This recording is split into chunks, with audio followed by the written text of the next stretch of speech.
Here are your hosts, veterans John Galena and Brad Borders. Good morning and welcome. Wow, we are live. You know what? It was You live. running late this morning. Live coming in here. You're running late this morning. I don't know if the wheels were on fire, but we were melting ice. Yeah, well, it's melting. I'm glad it's melting. We need it to melt.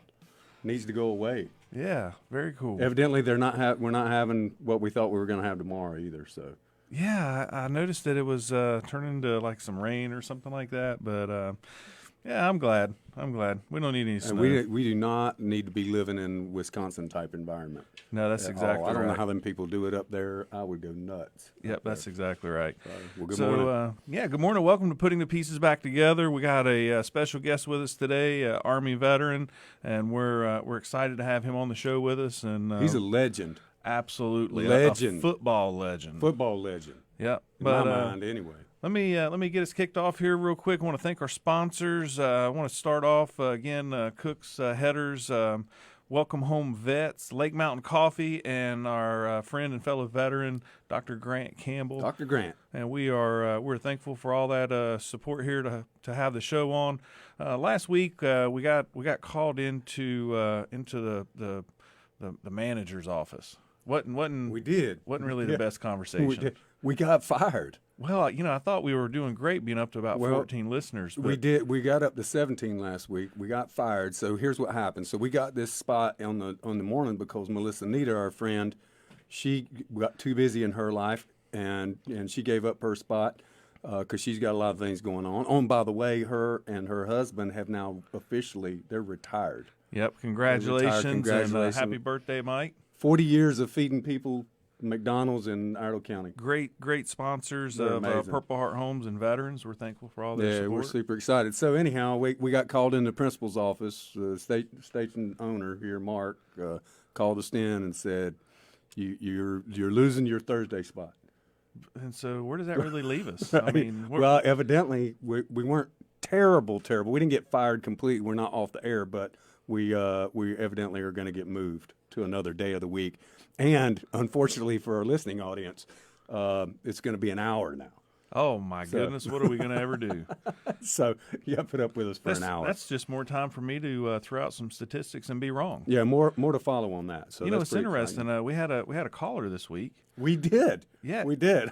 We got a caller. So I don't know who it's from because the name didn't come up, but evidently it's somebody I know.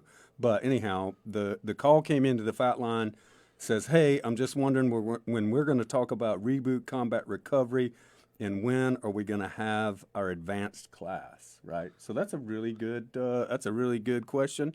I'll figure out who this was, but the answer to that is we're going to start Reboot Advance on March 1st. It's Tuesday night at Purple Heart Homes, and Reboot Advance is kind of the second level to the Reboot Combat Recovery course. And so Reboot is a faith-based approach to trauma recovery for combat veterans and for first responders and also for the general public. Anybody who's been through any type of trauma is a 12-week course that is held in different locations around Statesville, but we hold the one for veterans at Purple Heart Homes. So that was a great James Hamby just sent in and said it was him. Yeah. So thank you, James. So Brad, putting the pieces back together, on the show here, we're talking about all the different parts and components of a community that help veterans reintegrate. And while housing and Purple Heart Homes is one part of it, mental health is another key part of it, and that's really what Reboot is all about. Is about helping veterans be able to live their best lives, feel comfortable in who they are, and be able to let go of some of the past and be able to. It's been an amazing connector for the veteran community here. In fact, case in point, one of our employees is a Navy veteran. Had some Scott Stevenson had some surgery.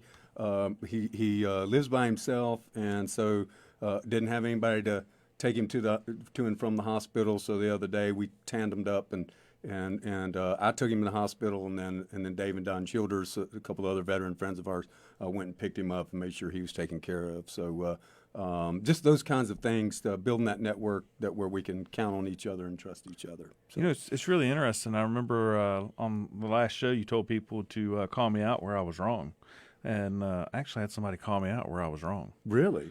Yeah. Was it about a number? Well, it was kind of about a number. I misspoke about an Air Force rank, and that's right. You I did. always thought Command Master Sergeants were or Command Sergeant Majors were like. That's in the Army. Yeah, that's the Army rank, right? Right. And so I was in the Army, so I'm more familiar with those ranks. But I always thought they just focused on staying off my grass or where's your PT belt and your uniform looks bad. Yeah. There's no creases. Yeah, but apparently in the Air Force they kind of take that stuff pretty seriously when you call them the wrong rank. And so I referred to my father-in-law as Command Master Chief. Yeah, you had a lot of words. And so it's actually Command Chief Master Sergeant. So sorry about that there. Command that means he was Chief an E9. Master Sergeant Pipley. Yeah, that means he was an E9. And so for those of you who don't know, in the military, there's no E10. So he's E9. That's as far as you can go. He went all the way to the top of the heap. That's pretty awesome. I was wondering why Isaiah was giggling at me last week. Because he knew he knew I was messing up and was wrong. Yeah, he knew you were wrong. Yeah. And so it's interesting. I was reading, it's only 1% of the Air Force enlisted ranks achieve E9. I did not know that. That's pretty. I'm pretty sure crazy. you had a number. There you go. Well, I had to tie to a number and make myself right somehow. We're going to have to get Gary Chapman to add another chapter to his book, The 5 Love Languages, and one is numbers. That's right. That is my love language. You. So let's move into some history real quick. 1783, fighting in the American Revolution on February the 20th ended when Britain signed a peace agreement with Spain and France. I'm glad that's over. That's a pretty good deal. Yeah, good day to remember, that's right? a good day to remember. Yeah. Yeah. And another interesting one I found when I was looking up some dates in history was in 1892, the first official basketball game was played. That's right. You know why they call it basketball? I don't know why they call it basketball. Because he had peach baskets instead of a rim and a net, it had peach baskets. That's what you threw it in. So James A. Naismith. That would make the game a lot slower if you had to go reach in the basket to get the ball Well, they out. cut a hole in the bottom of it. Okay. Yeah. Okay. So American astronaut Buzz Aldrin was born in Montclair, New Jersey. Yeah, man, those dudes were different breed of folks, man. Flying to the moon on some stuff they had to duct tape together. Yeah. It's pretty amazing. That whole crowd of people back in the 60s. That was pretty. It's amazing we hadn't been back, right? I mean, the whole technology. I bet Elon Musk gets us back there. Yeah, I think they're trying. Yeah, I think they are. Maybe it's too close and they're just shooting for a further away place. Yeah. So what else we got going on in history? Well, I would say that kind of the big thing for today is today back 61, I think 1961 or 1960, John F. Kennedy said this. This is what everybody remembers about him. He says, and so my fellow Americans, ask not what your country can do for you, but ask what you can do for your country. And that statement has rung true. It was meant a lot to a lot of people. It was kind of one of those statements that goes down in history as one of the most important things that a president's ever said. And it's rung true with a lot of people. And speaking of that, right? So for our guest today, who has done a lot for his country and a lot for his community, is my friend Todd Scott, and who I played football with at Statesville High School back in the early 80s. And so Todd, welcome. He's an Army veteran. He's also president of our local NAACP. So Todd, good morning. It's great to have you here. Good morning. Yeah. Great to be here this morning. Oh, yeah, absolutely. Yeah. Y'all funny. Yeah. So I was just thinking about, before we get ready for football games back in 1982, we'd be in the locker room getting ready, and me and you and Joe Boggs and Keith Lawrence and Vincent Smith and Anthony Stevenson. I remember we used to listen. We had, I think it was Big Ant had a big boom box, right, with some giant speakers on it, and we would listen to this song by Zapp. You remember that? Yeah. It's called More Bounce to the Ounce, right? I still listen to that song. It's on my Spotify playlist, man. I listen to it when I'm training or when I'm riding my bike, and it reminds me. And what we had in that locker room was a lot of deep friendships. Yeah. And what was kind of one of your greatest memories about when we all played football together? One of the things was Coach Fry. Yeah. Just he was like a drill sergeant, but he was a football coach. Yeah, he was meaner than a He was drill a mean, sergeant. and Yeah. he didn't care what the color of your skin was. If he was the best player, Yeah. you was the best player, and you was going to play. Yeah. And he didn't care if you was Vincent Smith or a superstar. If you didn't give it your all, you could go home. He'd tell you in a heartbeat. Yeah. Him and Coach Mintz and Jackson. Oh, all of them. Yeah, All of them. I remember Jesse Jackson was our defensive line coach, and if you got in trouble, he would tell you to kiss Iredale. That meant do push-ups. That's right. Yeah. Now, So did you guys both play with Vincent? Yes. Yep. Oh, I didn't Yeah. realize that. I had to hit Vincent Smith every day of the week. It was terrible. Yeah. I played It was terrible. I played strong safety, so every time it was a running play and it was coming and I was trying to turn it inside, you could hear him coming. Yeah. Clack. Yeah, a lot of crack. Yeah. Wow. So for those who don't know, Vincent Smith, who played for the Greyhounds back in the 80s, went on, played East Carolina, and then had 14 years in the NFL and a Super Bowl ring with the Dallas Cowboys back in the early 90s. So pretty impressive individual. And he's still around town, and he's still our friend, and we're grateful to have him in our community. So being a football player and all that teamwork stuff, and after that, man, you joined the Army after we graduated high school. Yes, me and Chris Cubberson, we was going to Winston State. He was going to play basketball. I was going to play football. And when I got down there, I saw that it was like 8 women dorms and 2 or 3 men dorms. So I knew I wasn't going to do any work. So and play football. So I went and joined the military. Right. And my mom and sister and them was mad at me, but I knew me. Right. That's great. Yeah. What'd you do? What was your MOS in the Army, and where were you stationed and all that? I was in I was a 54 Bravo, which is chemical warfare specialist, and I was stationed several tours at Fort Campbell, Kentucky. Yeah. Overseas, Germany, Korea. Yeah. And at 101st Airborne, you do a lot of training. So you might go to jungle training in Panama.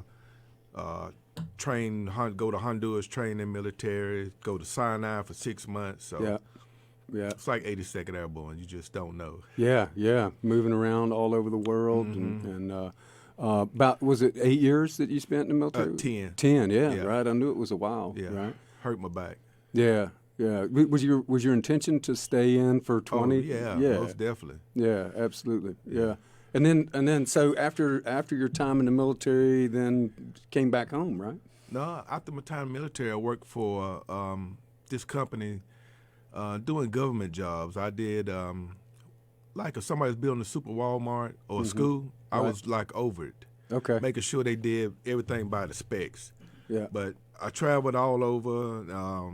We did super fun sites, like if it was contaminated, the water was, we tested the water. We had a drill rig. I even went to Midway Island in Hawaii one time. No kidding. By myself over there with a little miniature drill.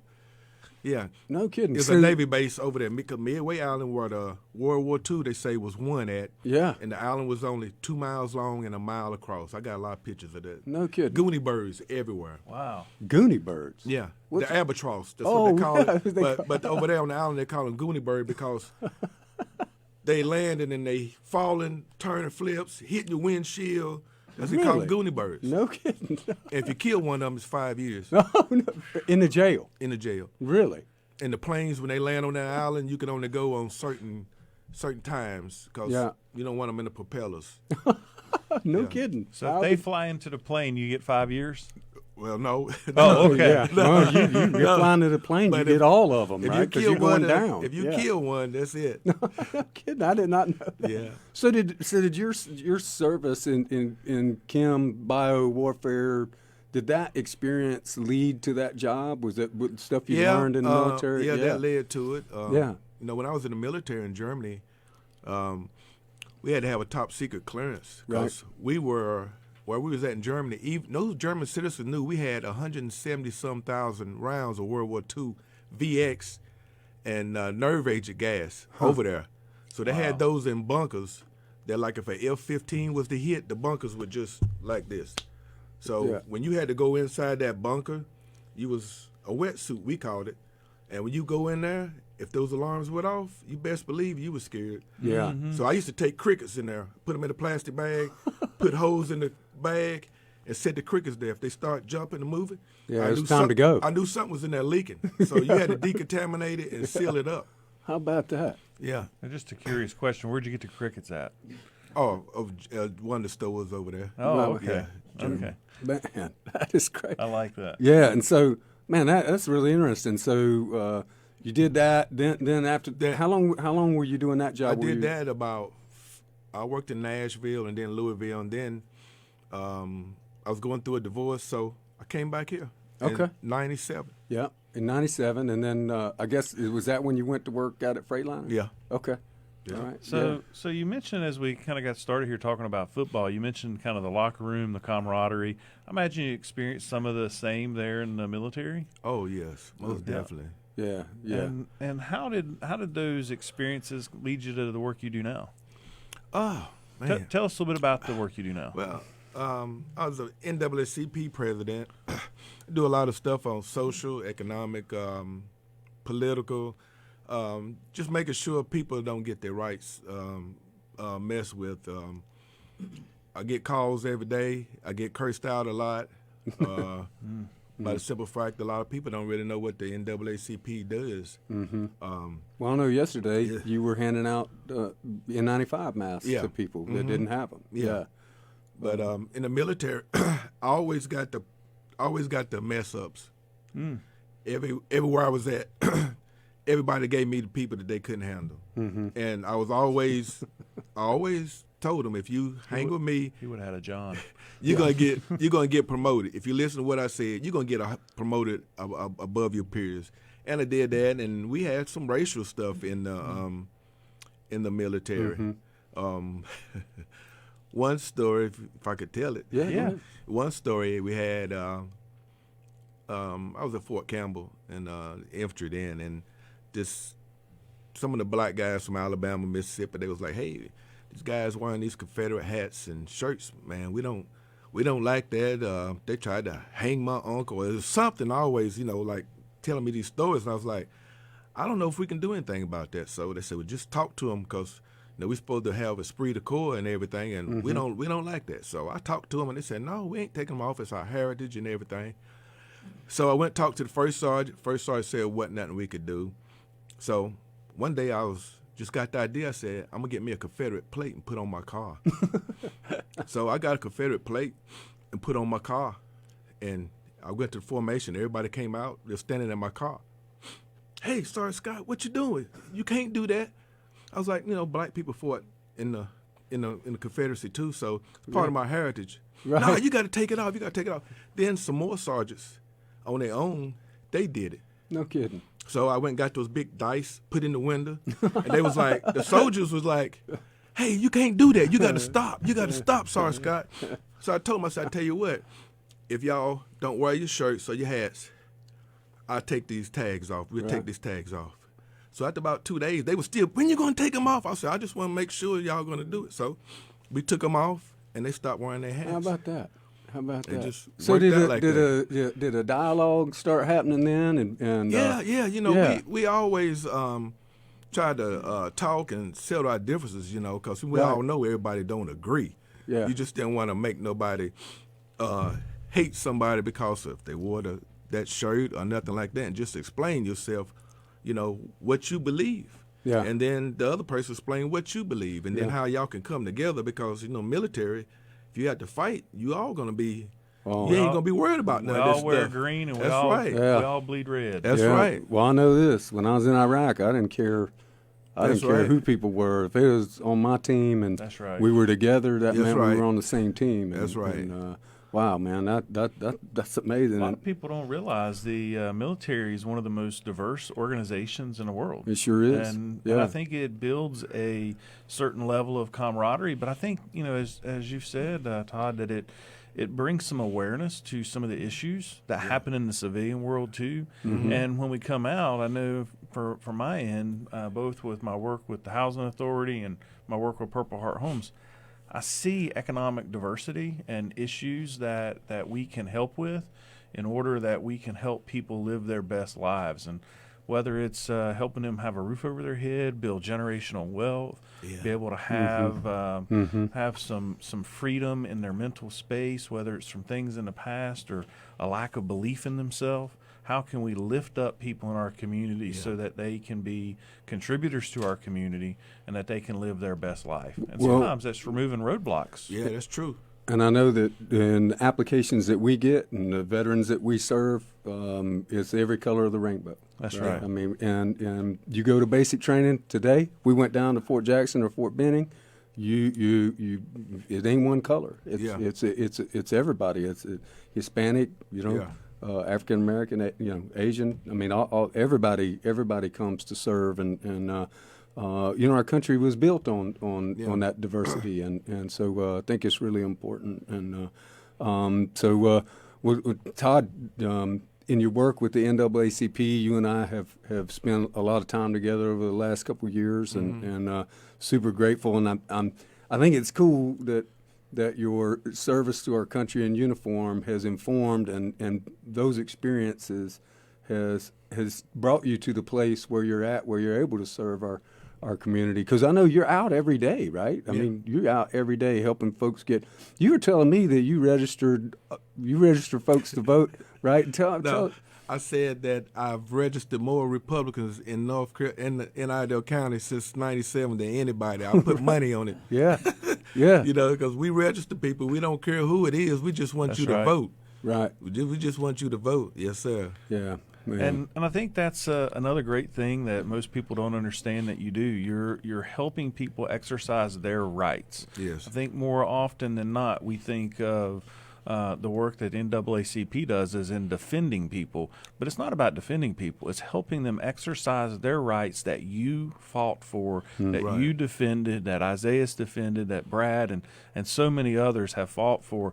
And when you wear the uniform, the cloth of our nation, you have a greater appreciation for wanting to see people be able to execute those rights, to be able to live out their best lives and chase the American dream. Well, and I think, too, with this week being, we celebrate Martin Luther King, the holiday this week, celebrating his birth. He's born on January 15th. I think it's really cool that we had you in this week to speak to that. Now, one thing I love about Martin Luther King, there's a really famous picture of him. I love to ride bicycles. Martin Luther King used to get around on a bicycle a lot. He would ride around visiting people on his bicycle. There's this really cool picture of him. Now, he wasn't wearing what I wear. He didn't wear Lycra, and a helmet. He's like wearing his suit and carrying a briefcase on his bicycle. It's a really cool picture, and you can find that on the internet. So what did you do to celebrate Martin Luther King Day this week? I spoke at my wife's school, Third Creek Middle, on Friday, and then we had the Martin Luther King virtual Monday. Okay. Yeah. It's like brought a lot of people online and. Yeah, it was had singing and young people speaking about Dr. King. Yes, sir. Awesome. Well, I hope it was a good day for you. It was a good day for us to reflect on that. It's a good day for everybody to reflect on that. So, Todd, as we start to wrap up, let me tell you, first of all, thank you for your service to our nation. Thank you for your service to our community and to the citizens of our community. And we're just grateful to have you on and call you a friend, and just really appreciate you very much. And we ask people to get involved in the community. It doesn't matter how you're involved or where you're involved. Exercise your rights as a citizen to go out, engage in the vote, go out and support others, help them be able to live out their best life. And Brad, as we wrap up, why don't you share a little bit about our next show? Yeah, next week I'm really looking forward to this. We've got David Redding. He's a former Green Beret. He's a lawyer in Charlotte, but he's also the founder of a thing called F3 Nation, which is a grassroots men's fitness leadership movement that is all over the country.